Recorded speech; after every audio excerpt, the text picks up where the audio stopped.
Hey guys, welcome to another episode of Create Brevity on TikTok. It's your girl E.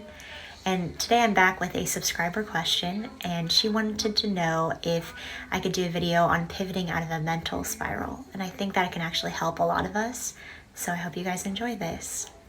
Now, mental spiral, guys, is going to be that sort of mental oscillation that we've talked about, where your brain and your heart can't trust this 4D version of yourself, the 4D version of you, the person that you're becoming. So it starts to question, it starts to pay attention to the 3D and then kind of apply that and try to make that into something about yourself. And in those situations, I like to think of it in two ways. The rational, if you want to think of it that way, or the more, I guess, scientific or psychological point, is that you have to remind yourself that your brain is a computer. It is running on a habit loop.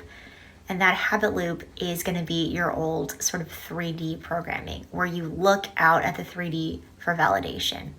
And that we are not running on that habit loop anymore. We're going to replace any of the mental images that you get. So for example, if you start to get scared, I haven't spoken to my SP in months, what if they forget about me? What if they find someone else? What if manifestation doesn't work, excuse me. I want you to find mental images or thoughts or examples where it does work. Remind yourself of all the success stories that you've heard.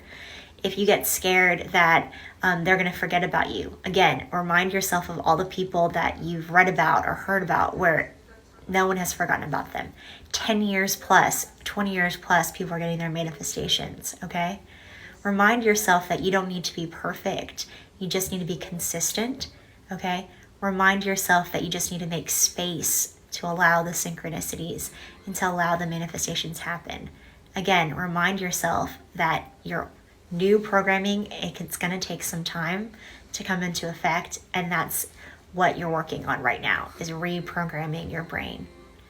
Now, on the more spiritual end of things, once you kind of get yourself calmed down a little bit, you can kind of remind yourself again that your thoughts and your feelings, they don't say anything about who you are as a person and what you're capable of.